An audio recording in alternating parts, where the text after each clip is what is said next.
ষাটের দশকের রূপালী পর্দায় যার মিষ্টি হাসি আর দুর্দান্ত অভিনয় কোটি দর্শকের হৃদয় জয় করেছিল, দিনের কেউ নন কিংবদন্তি চিত্রনায়িকা শবনম। বাংলাদেশ ও পাকিস্তান দুই দেশের চলচ্চিত্রেই তিনি তৈরি করেছিলেন এক অনন্য ইতিহাস। 2023 সালের জাতীয় চলচ্চিত্র পুরস্কারে আজীবন সম্মাননা পাচ্ছেন রূপালী পর্দার এই সুহাসিনী। সম্প্রতি গণমাধ্যমে আজীবন সম্মাননা প্রাপ্তির অনুভূতি জানিয়েছেন শবনম, যেখানে আলাপচারিতায় তিনি বলেছেন অভিনয় জীবনের নানা অজানা কথা। আয়নাতে ওই মুখ দেখবে যখন। তিনি রূপালী পর্দার এক অনন্য জাদুকর, যার চোখের ভাষায় কভু ছিল বাঁধভাঙা আনন্দ, কভু আবার বেদনার নীলকাব্য। তিনি ঝর্ণা পোশাক, তবে কোটি ভক্তের হৃদয়ে তিনি চিরভাস্বর শবনম নামে।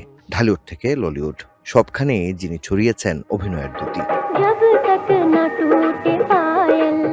ঢাকায় চলচ্চিত্রের এই জীবন্ত কিংবদন্তিকে এবার রাষ্ট্র জানাচ্ছে সর্বোচ্চ সম্মান। চলচ্চিত্রে অবদানের স্বীকৃতিস্বরূপ তাকে দেওয়া হচ্ছে জাতীয় চলচ্চিত্র পুরস্কারে আজীবন সম্মাননা। এ নিয়ে সম্প্রতি ঢাকায় নিজ বাসভবনে অনুভূতি জানিয়েছেন শবনম। আপনারা সকলেই জানেন যে আমি পাকিস্তানে অনেক ছবি করেছি, ছিলাম, আমি অনেক অ্যাওয়ার্ড ওখানে পেয়েছি, কিন্তু আজকের এই অ্যাওয়ার্ডটা আমার নিজের জন্মভূমিতে পাওয়া যে কত খুশির ব্যাপার, সেটা তো আমি আপনাদের বোঝাতে পারছি না। এদিন গণমাধ্যম কর্মী অভিমন্যুদ্দিনের উদ্যোগ ও ইউনিভার্সাল মেডিকেল কলেজ হাসপাতালের ব্যবস্থাপনা পরিচালকের সহযোগিতায় শবনমকে জানানো হয় ফুলেল শুভেচ্ছা। ষাটের দশকে এহতেশামের হারানো দিন দিয়ে নায়িকা হিসেবে যাত্রা শুরু, এরপর আর পেছনে ফিরে তাকাতে হয়নি। 80-র দশক পর্যন্ত পূর্ব ও পশ্চিম পাকিস্তানে সমান জনপ্রিয়তায় রাজত্ব করেছেন এই সুহাসিনী। আলাপচারিতায় সেই স্বর্ণালী দিনগুলোর কথাও স্মরণ করেন রূপালী পর্দার এই অভিনেত্রী। প্রথম শুটিং মজা সেটা ছিল ওয়াহিদ মুরাদের সাথে সাথে, ঠিক আছে। যখন লাহোরে আমাকে ডাকলো যে আপনি লাহোরে আসেন, ইন্ডাস্ট্রি লাহোরে, করাচিতে কিচ্ছু না, তো গেলাম লাহোরে। আমার সঙ্গে ওই ছবিতে ছিল মোহাম্মদ আলী আমার সঙ্গে, তো সেটে গেলাম প্রথম দিন শুটিং। রেডি হয়ে ডাইরেক্টর ডাকলো যে রেডি হলে ম্যাডামরে বলো আসতে। আমি গেলাম, তো আলী সাহেব আসছে আর কি। ওনাকে দেখে আমি একদম হাত পা আমার কাঁপতে আরম্ভ করলাম, সো টল অ্যান্ড ম্যাডাম, সেই লোকটার সামনে আমি কি উর্দু বলবো, মানে সব ভুলে গেছি। আমি বললাম আলী ভাই मुझे उर्दू नहीं आती, आपको तो पता है मेरी ये जुबान नहीं है। ओ सॉरी सॉरी सॉरी शबनम, मैं भूल गया था, तो याद करके जब याद कर लेगी तो मुझे बुला लेना। এই বলে সে অফিসে চলে গেল, তার অফিসে।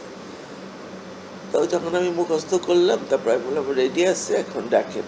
তাও যাই হোক, শর্ট দিলাম, প্রথম শর্টে প্রথম টেকটাই ওকে হয়ে গেল। তারপর বলে পাগল।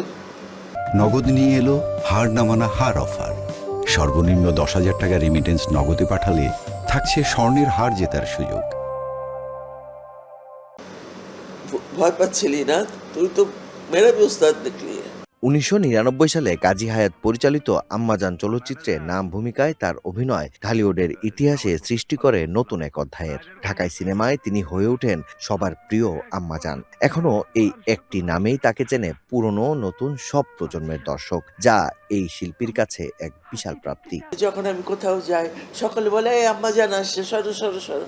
আমি বলি হ্যাঁ ভাই, তোমরা সবাই আমার ছেলে, আমি তোমাদের আম্মাজান। এই যে ফিলিংসটা, এটা তো আমি কাউকে বোঝাতে পারবো।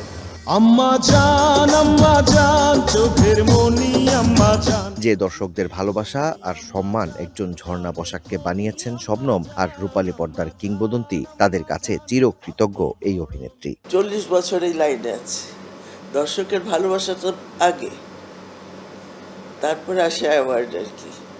সব দর্শকরাই আমাকে শবনম বানিয়েছে, আর 40 বছর ধরে সহ্য করেছে, এখনো করছে।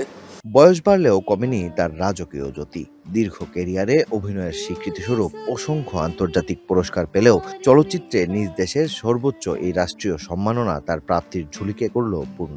ভক্তদের ভালোবাসা আর এই রাষ্ট্রীয় স্বীকৃতি নিয়ে রূপালী পর্দার এই রানী বেঁচে থাকতে চান জীবনের বাকিটা সময়। মাকসুদুল হক ইমু, ডিবিসি নিউজ, ঢাকা।